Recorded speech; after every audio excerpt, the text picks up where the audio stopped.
Hi, Stephen from Owner Disown, and by popular request I have got the HP Omen X, the GTX 1080 in it, and it looks like a fantastic laptop. So this is the unboxing, and we'll do a full review shortly. So let's see what we have in this huge, massive box.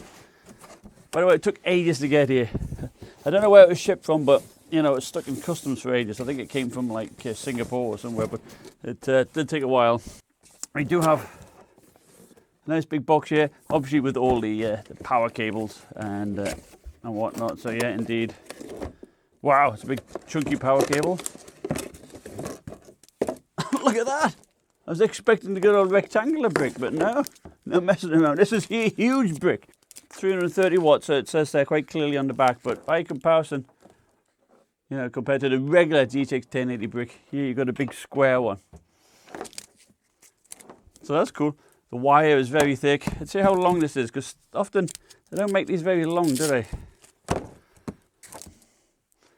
That's not too bad.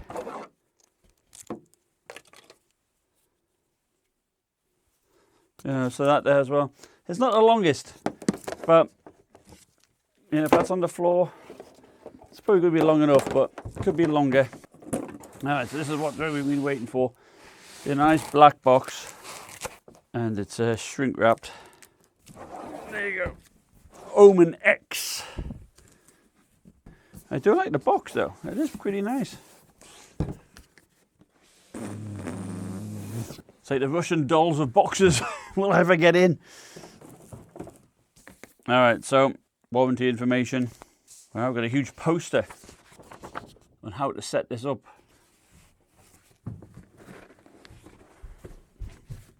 You know what? It feels fairly thin.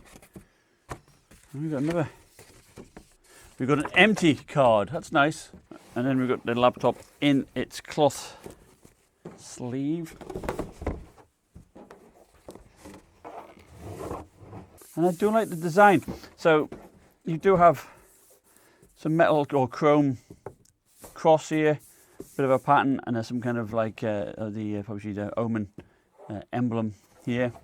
You know, it's not glaringly red accents or anything. It's got some nice red accent touches on the USB ports and things, by the looks of it.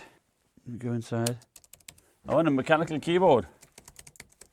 I do like the look of that. It does look really nice. Let's stroke it. You know, I've never actually had, it's my first mechanical keyboard on a laptop, so you know, it does feel good. Forgive me if I just keep playing with it. The trackpad looks nice and smooth. Separate buttons, and they seem okay too. Nice solid hinges. I do like the look of it, I must admit. And the power button up here. Bang & Olufsen speakers. That's what they normally use, and they're normally pretty good. We'll take a look at its specs. So it actually starts at $1,950, which is remarkable, really. It's very good. And of course, at that price level, you get the i7-7700 HQ CPU. And, you know, with the GTX 1080, of course. Now, you can up that by an extra $120, still just $2,070, putting the overclockable i7-7820 HK CPU in there. So that could be a worthwhile upgrade.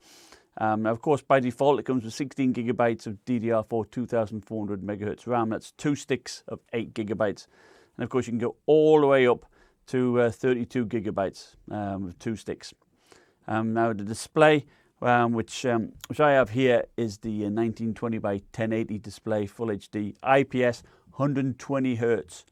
So that is fantastic, isn't it, really? And but you can get a 4K IPS display. So that'll be for an extra $280. Hard drive. I believe I've got a 256 gigabyte SSD in here, plus a 1 terabyte 7,200 RPM hard drive on there. But you can go all the way up to 2 1 terabyte PCIe Express NVMe drives. So I mean that is great, isn't it? But that's an extra $1,100. Ooh. But still, that's not bad. You know, that'll still only put you up to like the $3,000 mark.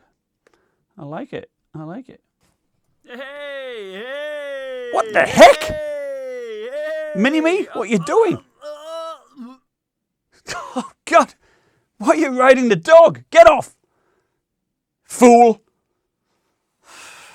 Anyway, since you're here, Mini-Me, why don't you, you know, I suppose at least do the, have a look at the ports there whilst you're here. So on the right hand side, we have an SD card reader. We have a USB 3.0 port with PowerShare. Back, we've got Ethernet, 2 Thunderbolt 3s, a mini display port, an HDMI, and a USB 3 with PowerShare. And finally, on the left hand side, we've got a USB 3 with PowerShare, headphone, and mic jacks. Right, well, you've done your bit, now bugger off. Okay, so let's see if there's any juice in this thing. Yes, there is. So the Omen lights up red. That's nice. You know what? I'm really impressed. It's got an IPS 120Hz display. I'm looking forward to seeing this. This is going to be one hell of a nice laptop. This is the Sager NP9877, which supersedes the 9873 and 76, which is basically the same chassis. So it'll give you an idea on size-wise. And you know what? It is wider. I mean, you know, depth-wise, it's bigger than the Sager, which I thought was impossible to do, to be honest. So I thought this was like the world's biggest laptop. In terms of thickness,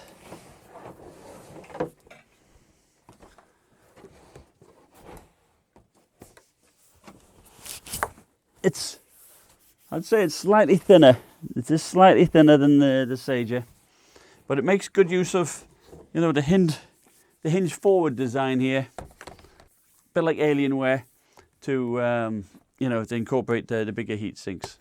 So it's ABS plastic on the lid, much like the Sager, which is fine. It's not such much of a fingerprint magnet, and it's certainly hard enough. And underneath here on the base and the top, it is brushed aluminum, as you can see around here. So it's a nice nice finish. Great. Well, put in the comments below what you'd like me to do. I'm gonna. Hi there. I'm Cortana, and I'm here to help. Cortana's setting up already. All right, stupid Cortana. So anyway, let me know in the comments below what you'd like me to test. I'm going to do me, you know, usual benchmarks, temperatures, and everything like that. I'll test it with the lid closed to an external display. But anyways, stay tuned for the full review. Thanks for watching. Like, subscribe, and I'll see you next time. Bye.